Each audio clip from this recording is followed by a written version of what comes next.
지난주 신년 특별 기도회를 은혜 중에 잘 마쳤습니다. 감사합니다. 2024년 임마누엘 교회의 표 참마음과 온전한 믿음으로 나아가자, 그 표에 맞추어서 믿음이 무엇인가, 믿음의 대상이 무엇인가를 사도신경을 통해 지금 함께 나누어 가고 있습니다. 자, 우리 2024년 표어를 여러분 스크린에 보이시죠? 한 목소리로 같이 한번 읽어 보겠습니다. 시작. 참 마음과 온전한 믿음으로 나아가자. 아멘. 여러분, 우리가 믿음이라는 주제를 묵상하면서 지금 사도신경을 나누고 있는데요. 사도신경은 본래 이 라틴어 원문으로 보면 이 크레도라는 말로 시작합니다. 크레도. 이게 나는 믿는다, 나는 믿습니다라는 뜻입니다. 그래서 이번 설교 시리즈의 전체 제목도 나는 믿습니다로 잡은 것인데요. 이 크레도라는 말의 뜻이 사실 매우 의미심장합니다. 왜냐하면 이 크레도는 그 심장, 우리의 심장을 바친다는 뜻의 이 코르도라고 하는 말, 거기서 유래한 말이에요. 크레도가. 이 코르도라는 말이 여러분 영어의 그 용기, 뭐죠? courage. 그렇죠? 그 말 거기서 어원이기도 해요. 그러니까 여러분, 믿는다는 게 뭐냐? 특별히 우리가 하나님을 믿는다는 것은 우리의 의지, 생각, 감정, 그거보다도 더 깊은 우리의 이 중심, 생의 중심, 우리의 심장까지도 다 하나님께 드리겠습니다라고 하는 그 심정으로 나아갈 때, 그게 진짜 믿는다라는 것이죠. 그게 참 믿음의 뜻입니다. 사랑하는 여러분, 저는 그런 의미에서 부디 2024년 이 새해 하나님 앞에서요, 우리 모두가 하나님, 내 생의 이 중심, 그것까지도 다 올려드리겠습니다라고 하는 그 고백과 결단까지 나아가는 그 믿음으로, 신앙 고백으로 시작하시고 실제 그 믿음으로 살아내는 올 한 해 되실 수 있기를 예수님의 이름으로 간절히 축원합니다. 아멘.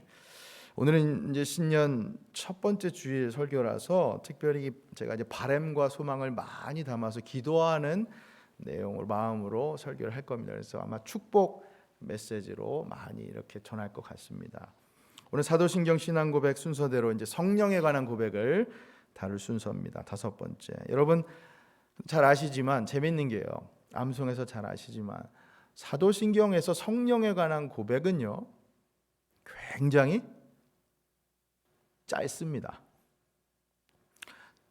자막에 보시면 아시겠지만 성령을 믿사오며, 그게 다예요. 그렇죠? 예수님에 관한 고백, 하나님에 관한 고백에 비하면 상당히 짧죠. 하나님 아버지에 관한 고백이 어떻게 된, 전능하사 천지를 만드신 하나님 아버지를 내가 믿사오며, 그 다음 예수님에 관한 고백이 이어지죠. 그 외아들 우리 주 예수 그리스도를 믿사오니, 그러면서 예수님에 관한 사역들이 하나하나 이어지잖아요. 그 다음에 성령에 관한 고백이 나오는데, 성령에 관한 고백은 보시는 것처럼 딸랑 성령을 믿사오며, 이게 다예요. 그러다 보니까 학자들은 이 뒤에 연결되는 거룩한 공예와 성도가 서로 교통하는 것과, 이것도 다 성령님에 대한 고백으로 보는 경우도 있어요. 왜냐하면 거룩한 공예, 즉 교회잖아요. 교회가 탄생한 것은 성령 강림 사건 이후니까 이 모든 것이 그렇게도 볼 수 있다 얘기를 하는 거죠. 그러니까 여하튼 오늘 그래서 성령과 교회에 관한 설교의 두 중요한 파트 구성이 됩니다. 여러분과 그것을 좀 나누려고 합니다. 첫 번째, 성령에 관한 파트 크게 두 부분으로 나누어서 보겠습니다. 자막을 보시면 첫 번째는 성령님은 어떤 분이신가, 두 번째는 성령님은 어떤 사역을 하시는가. 사도신경에는 분명 짧게 성령을 믿사오매라고 말했지만, 우리가 그렇다면 이걸 무엇을 믿는다고 얘기를 하는 것이냐. 첫 번째, 성령 하나님은 성령님은 어떤 분이신가. 여러분 아마도 이 질문에 대해서는 여러 가지 답이 나올 수 있을 것 같아요. 성령님은 어떤 분이신가.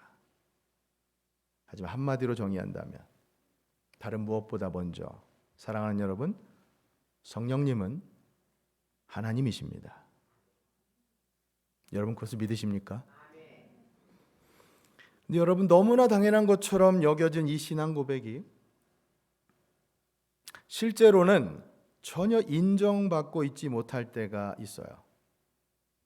성경을 잘못 해석한 이단들이 성령을 무슨 감정이나 어떤 필링이나 파워나 힘이나 그런 에너지 같은 것으로 여길 때가 있다는 거죠.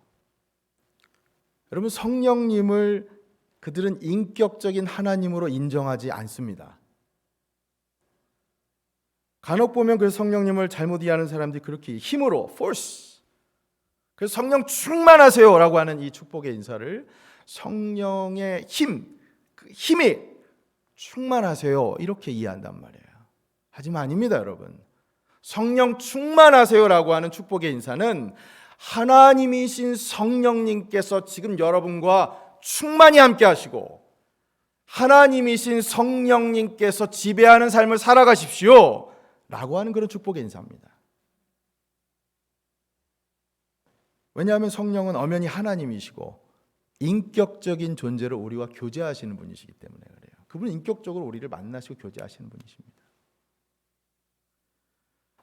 물론 성경에는 성령을 비인격적인 존재로 묘사할 때가 있어요. 예를 들면 비둘기다, 불이다, 바람이다. 그것은 성령을 임재나 아니면 성령의 그 속성 그것을 표현하기 위한 묘사하기 위한 우리 인간이 이해하기 위해 그런 방법을 쓰는 것이죠. 성령은 그런 비인격적인 존재가 아닙니다. 사랑하는 여러분, 성령은 하나님이십니다. 여러분 그것을 믿으셔야 합니다. 그래서 신앙 고백하고 있는 거예요. 그러니 여러분 만약 누군가가 거기에는 성령이 없다, 그 교회에는 성령이 없다, 그런 말 할 때 조심하셔야 돼요. 왜냐하면 그것은 하나님을 부인하는 말일 수 있기 때문입니다.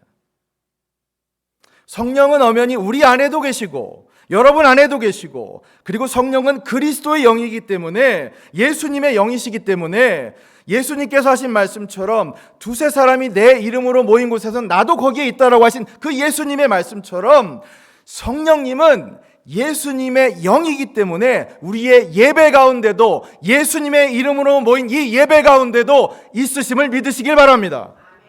그렇습니다. 사도신경은 하나님으로서의 그 성령님을 우리가 믿는다고 고백하는 거예요. 하나님은 성령님. 그렇다면 둘째, 성령은 어떤 사역을 하시는가? 자, 첫 번째, 성경을 보면 성령 하나님을 부르는 이 별명이 하나가 있어요. 여러분 이제 아까 우리가 봉독한 요한복음 14장 16절 말씀인데요. 거기서 한번 찾아보십시오. 같이 한번 읽겠습니다. 시작.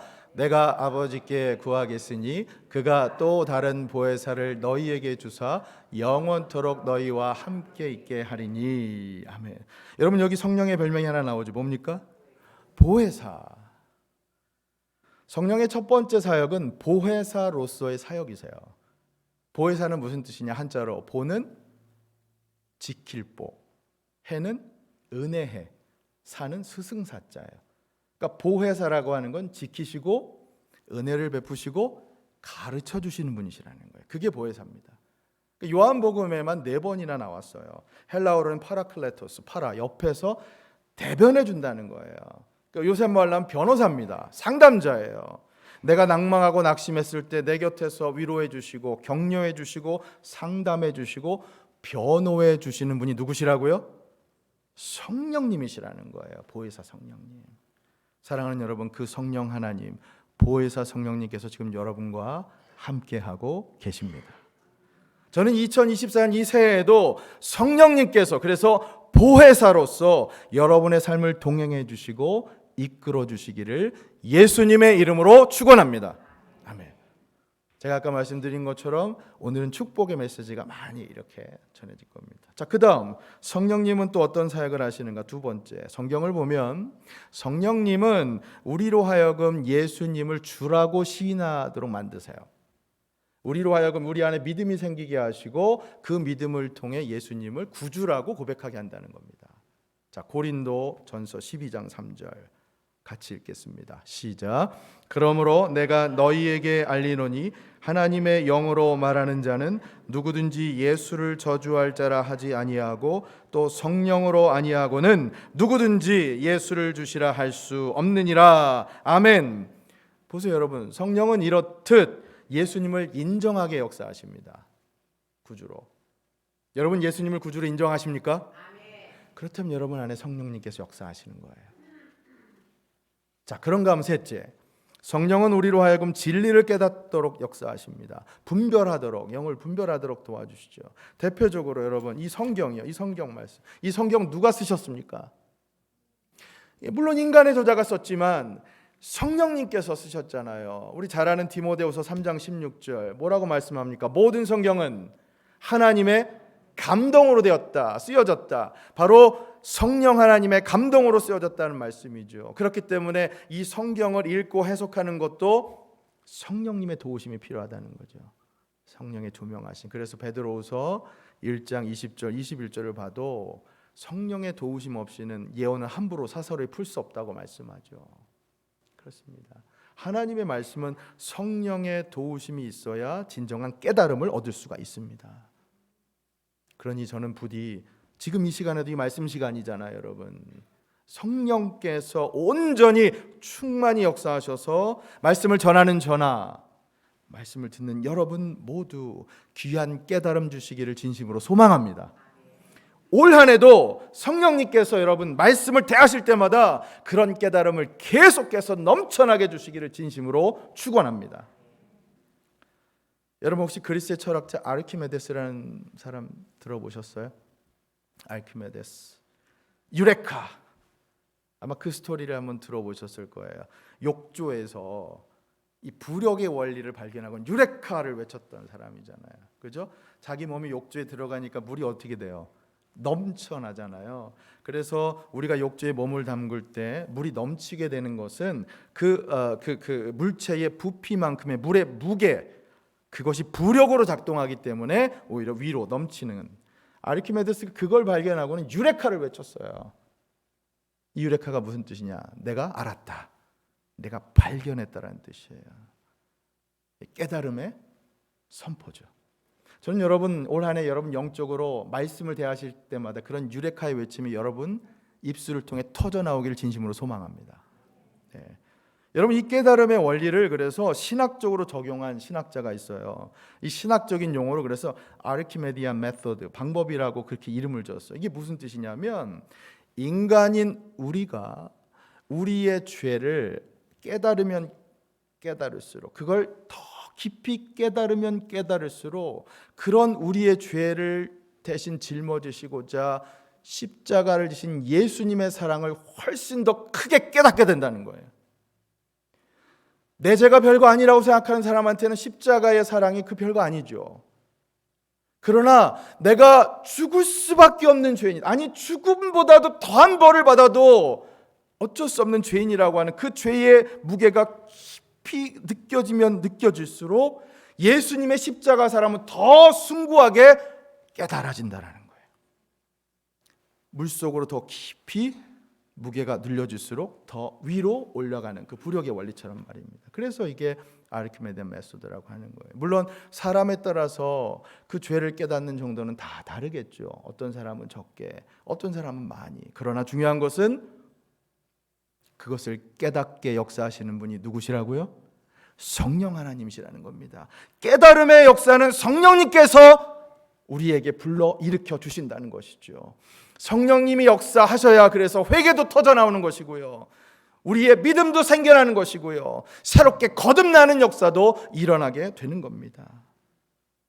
부디 그 분별의 영, 성령의 도우심으로 올해도 여러분 진리 대신 이 복음의 말씀, 이 말씀 붙들고 말씀의 심오한 뜻을 더 깊이 깨달아 알아가시고 무엇이 옳고 그른지도 깨달아 가시고, 그래서 성경이 원하지 않는, 성령이 원하지 않는 미움, 증오, 시기, 질투, 갈등, 그런 곳에서는 발도 들이지 마시고 성령이 원하시는 그 길로만 그대로 순종하며 따라가시는 여러분과 제가 될 수 있기를 예수님의 이름으로 축원합니다. 아멘. 예, 세 번째 성령의 사역으로 여러분들을 축복했습니다. 마지막으로 네 번째, 성령님은 또 어떤 사역을 하시는가? 성령님은 우리로 하여금 성화의 열매를 맺도록 하십니다. 여러분, 이게 굉장히 중요한 포인트예요. 성령을 강조하면서도 쉽게 간과할 수 있는 부분입니다. 여러분, 성령은 어떤 파워, 그 안에 우리의 감정, 찬양을 통해서 내가 뜨거워지는 것만이 성령의 역사가 아니라 성령은 우리의 삶의 열매로 드러나야 합니다. 여러분, 성령의 열매 잘 아시죠? 갈라디아서 5장 가보면 그 말씀 여러분도 아실 거예요. 우리 자막도 나왔는데 같이 한번 읽어볼까요? 시작. 오직 성령의 열매는 사랑과 희락과 화평과 오래 참음과 자비와 양성과 충성과 온유와 절제니 이 같은 것을 금지할 법이 없느니라. 아멘. 여러분, 성령은 이렇듯 예수 믿는 성도로 하여금 열매를 맺게 하십니다. 달리 말해서 예수님을 닮게 하십니다. 왜냐? 성령은 예수님의 영이기 때문에, 그리스도의 영이기 때문이죠. 성령이 역사하시면 우리가 예수님을 닮아갈 수밖에 없습니다. 그 사람의 눈빛, 말투, 몸가짐, 마음가짐 모두가 예수님을 닮아가도록 역사하시죠. 그런 향기가 품어지도록 만들어주십니다. 인격이 바뀌고 삶이 바뀌도록 역사하세요. 그러니 여러분, 성령의 역사를 꼭 어떤 필링이나 감정의 충만함으로 생각하시면 안 돼요. 그 성경을 잘못 오해하시는 겁니다. 사랑하는 여러분, 부디 올 한 해도 여러분의 삶 가운데요, 여러분의 삶 가운데 성령의 아름다운 열매를 풍성히 주렁주렁 맺으실 수 있기를 예수님의 이름으로 축원합니다. 혹시라도 그 결실이 더디더라도 너무 낙심하지는 마세요. 우리가 정도의 차이, 시간의 차이는 있잖아요. 근데 성령께서 이끌어 가심을 믿는다면 여러분 너무 낙심하지 마세요. 성령께서 여러분 자유를 주실 거예요. 자유함을 주실 거예요. 실제로 사도 바울이 고린도후서 3장 17절을 가면 이런 말씀을 합니다. 고린도후서 3장 17절. 주는 영이시니 주의 영이 계신 곳에는 자유가 있느니라. 할렐루야. 예수님 영이세요. 그리스도의 영이신데 주의 영이 계신 곳, 성령님께서 계신 곳에서는 우리에게 자유를 주신다고요. 사랑하는 여러분, 성령은 여러분을 자유케 하십니다.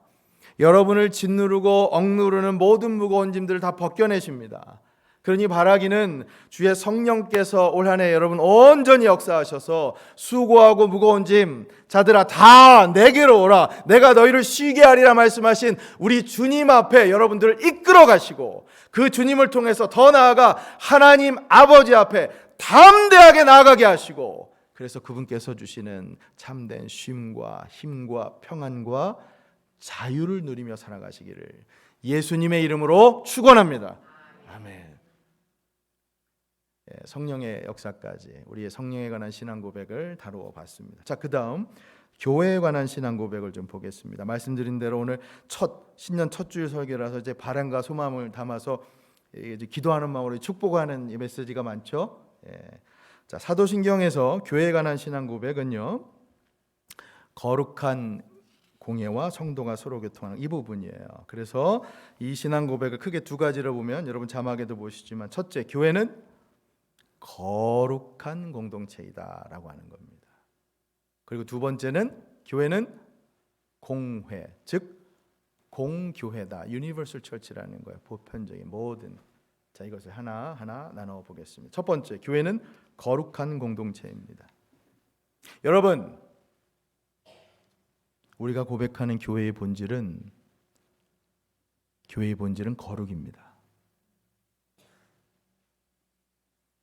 잘 아시지만 교회가 거룩한 공예라고 할 때 무엇보다 이 뜻은 교회가 세상과 구별되었다는 뜻이에요. 거룩은 구별, 세상과 다르다는 거죠. 이 안에서는 인간적인 냄새가 풀풀 풍기고 세속적인 가치가 지배하고 심지어 그게 너무 부패해서 악취가 풍겨나고 그런 게 아니라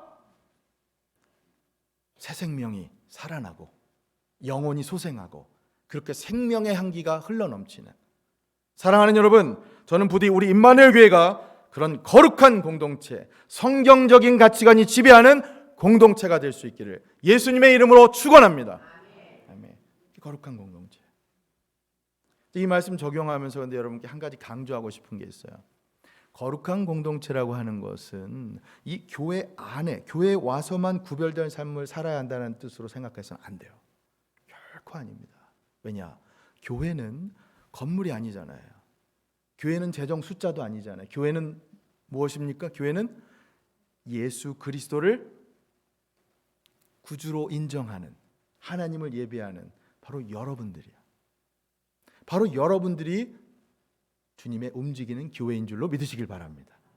그러니 여러분, 교회는 이 공동체, 교회 안에서 우리가 거룩한 생활만 하는 것이 아니라 성도로서 여러분들은 세상 가운데서도 거룩한 삶, 구별된 삶을 살아가셔야 한다는 거예요. 교회 안에서만 아니라 교회 밖에서도, 여러분 생업터에서도, 학업, 직장, 사업장 동일하게 그렇게 거룩하게 살겠다라고 하는, 구별되게 살겠다라고 하는 우리 믿음의 고백이 바로 오늘 사도신경에 나는 거룩한 공예를 믿습니다라고 하는 이 고백 안에 담겨 있다는 것이죠. 여러분, 교회를 믿는다고 하는 것은 그거예요. 내가 세상 가운데 거룩한 삶을 살겠습니다, 하나님. 그 신앙 고백입니다. 그래서 성경을 보면 베드로 사도는 초대교회 성도들에게 이 교회, 거룩한 교회의 본질을 이렇게 선포해요. 우리가 잘 아는 말씀이죠. 베드로전서 1장 15절 16절 같이 한번 읽어볼까요? 시작. 오직 너희를 부르신 거룩한 이처럼 너희도 모든 행실에, 보세요 여러분, 모든 행실에 거룩한 자가 되라. 거룩한 성도는, 거룩한 교회의 역은 삶 가운데 행실에서 살아야 된다는 겁니다. 그 16절에 보면 기록되었으되 내가 거룩하니 너희도 거룩할지어다. 사랑하는 여러분, 거룩이 깨어진 교회, 거룩이 깨어진 성도는 교회의 의미를 상실한 교회입니다. 혹시라도 그런 지금 거룩을 회방하는, 방해하는 여러분, 우리의 잘못된 과오, 못된 자아, 그거는 지난 시간, 지는 해에 다 흘려보내시고 깨뜨려 버리시고 2024년 새해에는 우리 모두가 거룩하신 하나님 앞에서 코람데오 늘 거룩하고 구별된 삶 살아갈 수 있기를 예수님의 이름으로 축원합니다. 아멘. 교회의 첫 번째 포인트는 거룩한 공동체. 두 번째입니다. 교회는 공회, 즉 공교회다라는 포인트입니다. 이 공이라고 하는 말은요, 이게 원이란 얘기예요. 원, 한 가지. 그러니까 유니버설, 보편적인. 그래서 공교회라고 하는 것은 하나의 교회라는 뜻이에요, 여러분. 하나의 교회. 교회는 이게 무슨 말이냐? 우리가 거룩한 공회를 믿사오며라고 할 때 거룩한 하나의 교회를 믿는다고 한다. 왜냐? 교회는, 이 땅에 세워진 모든 교회는, 전 지구상에 흩어진 모든 교회는 예수님을 주님으로 고백하는, 주는 그리스도시요 살아계신 하나님의 아들이십니다라고 하는 그 신앙 고백 위에 세워졌으면 모두 다 하나의 교회라고 그렇게 믿고 고백하는 것입니다. 이게 바로 교회는 공교회다라고 하는 뜻이에요. 할렐루야. 여러분, 교회는 하나입니다. 왜냐하면 교회 안에 모든 성도도 마찬가지, 교회 밖의 모든 성도도 주는 그리스도시요 살아계신 하나님의 아들이십니다라는 그 신앙 고백 위에 세워진 공동체이기 때문입니다. 그래서 하나예요. 그래서 사도 베드로도 그래서 신앙 고백 마태복음 16장 16절 우리가 너무나 잘 알죠. 한번 볼까요? 같이 한번 읽겠습니다. 시작. 시몬 베드로가 대답하여 이르되 주는 그리스도시요 살아계신 하나님의 아들이시니이다. 아멘. 예수님께서 말씀하시잖아요. 너의 그 신앙 고백 위에 내가 뭘 세우겠다? 교회를 세우겠다고 말씀하시잖아요. 18절 보시면 이렇게 말씀하십니다. 예수님이 또 내가 내게 이르노니 너는 베드로라. 내가 이 반석에, 이 반석은 바로 신앙 고백 위에 내 교회를 세우리니 음부의 권세가 이기지 못하리라. 여러분, 제가 오늘 가장 강조하고 싶은 게 이 포인트거든요. 여러분, 이 18절 말씀 다시 한번 보세요. 너무나 인상적인 말씀이에요. 잘 보세요. 여러분, 우리가 교회에 갖고 있는 이미지 가운데 여러 가지 이미지가 있지만 여기 예수님께서 교회에 갖고 계신 이미지를 한번 잘 보세요. 우리는 교회에 오면 6일간 열심히 피곤에 쪄들어서 세상살이 하다가 힘드니까 교회만 쉬고 싶고 평안히 기쁨 누리고 있고 그런 진짜 초원 위에 양들이 풀을 뜯고 편안히 쉬는 것 같은 그런 편안한 이미지만 그리고 있어요. 서정적이고 목가적인 이미지만 머릿속에 담고 있다는 겁니다. 하지만 여기 잘 보세요, 여러분. 예수님께서는 이 반석 위에, 이 신앙 위에 내 교회를 세우리니 말씀하시고, 그 다음에 뭐라고 하십니까? 음부의 권세가 이기지 못한다 말씀하십니다. 여러분, 우리 주님께서 그리고 계신 교회 이미지는 음부의 권세를 깨뜨리는, 사단 권세를 깨뜨리는 엄청난 위력을 가진 공동체입니다.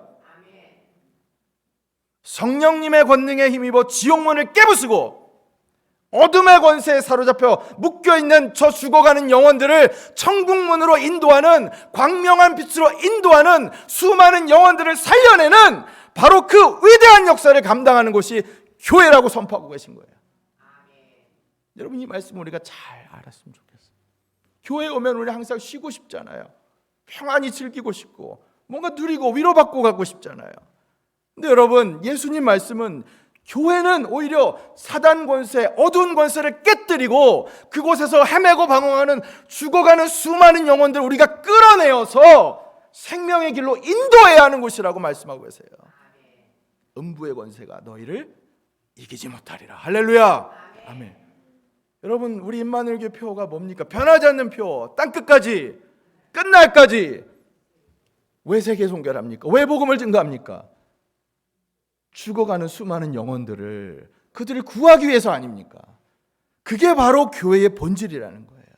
여러분, 이게 바로 교회입니다.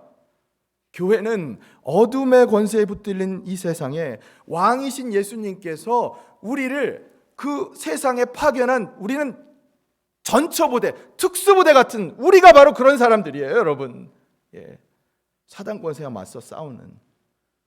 그러기에 교회는 주는 그리스도시요 살아계신 하나님의 아들이십니다. 이 신앙 고백 위에 든든히 서야 한다는 말씀이죠. 그러니까 그 고백 위에 섰을 때 교회는 하나라는 겁니다. 나만 아니라 그 고백을 하는 사람들이 함께 모여있기 때문에. 그래서 하나입니다. 사랑하는 여러분, 저는 우리 교회가 그런 교회가 될 수 있기를 진심으로 소망합니다. 그래서 하나인 거예요. 자, 에베소서 2장 말씀 마지막으로 봉독하고 이 말씀을 통해 말씀 갈무리하겠습니다. 사도 바울의 교회가 어떤 의미인지를 신앙 고백하는 말씀에 아까 저희가 봉독했는데, 여기 16절부터의 말씀을 찬찬히 16절부터 19절까지 좀 한 절씩 읽어보겠습니다. 시작. 또 십자가로 이 둘을 한 몸으로 하나님과 화목하게 하려 하심이라. 원수된 것을 십자가로 소멸하시고. 17. 또 오셔서 먼 데 있는 너희에게 평안을 전하시고 가까운 데 있는 자들에게 평안을 전하셨으니. 18. 이는 그로 말미암아 우리 둘이 한 성령 안에서 아버지께 나아감을 얻게 하려 하심이라. 19. 그러므로 이제부터 너희는 외인도 아니요 나그네도 아니요 오직 성도들과 동일한 시민이요 하나님의 권속이라. 아멘. 하나님의 가족이란 얘기예요. 권속. 여러분, 이 말씀의 배경이 어떤 거냐면, 사도 바울 당시 에베소 교회에 문제가 있었어요. 어떤 문제냐? 유대교에서 개종한 유대인 크리스찬들과 이방인 중에서 개종한 이방인 크리스찬들 간에 갈등이 있었어요. 말하자면 인종 갈등 같은 거일 수도 있죠. 유대인들의 우월 의식 때문에 이 이방인 성도들이 상처를 받는 일들이 즐비하게 보고되는 거예요. 그러자 사도 바울이 어떻게 지금 가르치고 있느냐?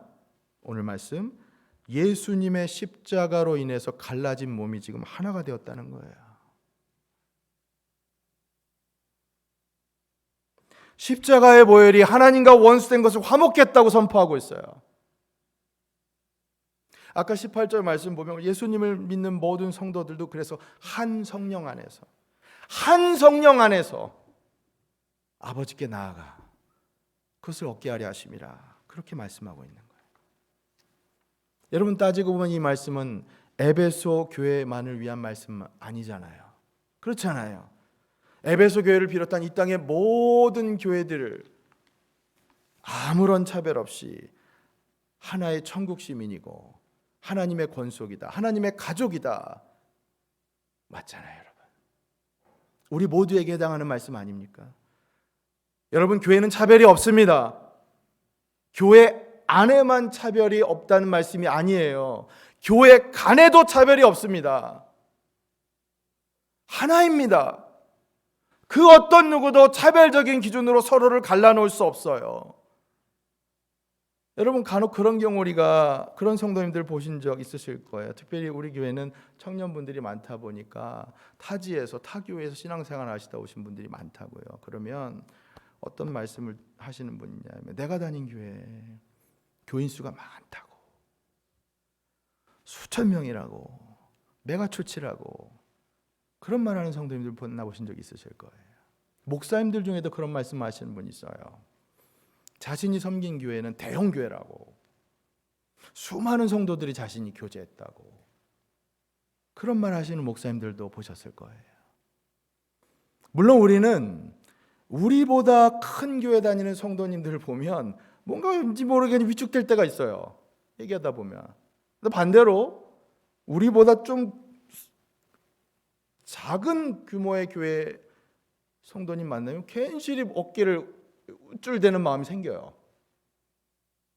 여러분, 제가 솔직히 고백하면 저도 저희 교회가 속한 노회 모임 가면, 이번 주도 제가 노회 모임 가야 되는데, 노회 모임 가면 제가 가끔 우쭐대는 마음이 들 때가 있어요. 저희 교회보다 숫자가 못한 교회도 있구나. 못된 마음이죠. 못된 마음입니다. 전혀 성경적이지도 않은 마음이에요. 하나님께서 바라시는 마음이 아니죠. 제가 하나님께 회개할 때가 많아요.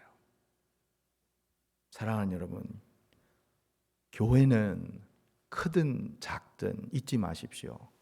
교회는 예수 그리스도를 주로 삼고 그것을 믿고 그것을 고백할 때 교회는 하나입니다.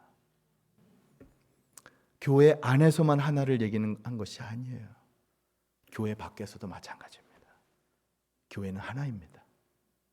우리의 신앙 고백, 주는 그리스도시요 살아계신 하나님의 아들이십니다. 그 신앙 고백에 든든히 서서, 여러분, 저는 말씀을 맺으면서 우리 임마누엘 교회가 올 한 해 주님께서 진정 주인 되시는 교회, 주님께서 기뻐하시는 교회, 예수 그리스도의 십자가를 자랑하는 교회 될 수 있기를 진심으로 소망합니다. 제가 말씀 맺으면서 여러분께 질문을 드릴게요. 사도신경의 이 순서대로 여러분 그냥 아멘으로 답하시면 될 것 같아요. 생각에. 사랑하는 여러분, 여러분들은 전능하사 천지를 만드신 하나님 아버지를 믿으십니까? 여러분들은 그 외아들 우리 주 예수 그리스도를 믿으십니까?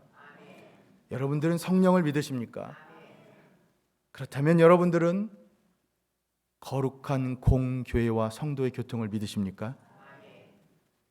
혹시 이 마지막 질문에 주저하시는 분 계시다면, 입술 가운데 흔들림, 떨림, 스트러글 하시는 분 있다면, 왜냐하면 교회 현실이 그렇지 못한 것 때문에 이 믿음의 고백에 주저함이 계신 분 있다면, 올 한 해 부디 성령께서 여러분 마음을 만져주시고 충만히 역사해 주셔서 이 신앙 고백 담대하게 하나님 앞에서, 그리고 교회 앞에서, 그리고 세상 앞에서 올려드리며 살아가시기를 예수님의 이름으로 축원합니다. 사랑하는 여러분, 성령을 믿사오며 거룩한 교회를 믿습니다. 오늘 이 고백을 우리 찬양과 그리고 우리 기도 안에 담아 하나님 앞에 올려드리며 나가겠습니다.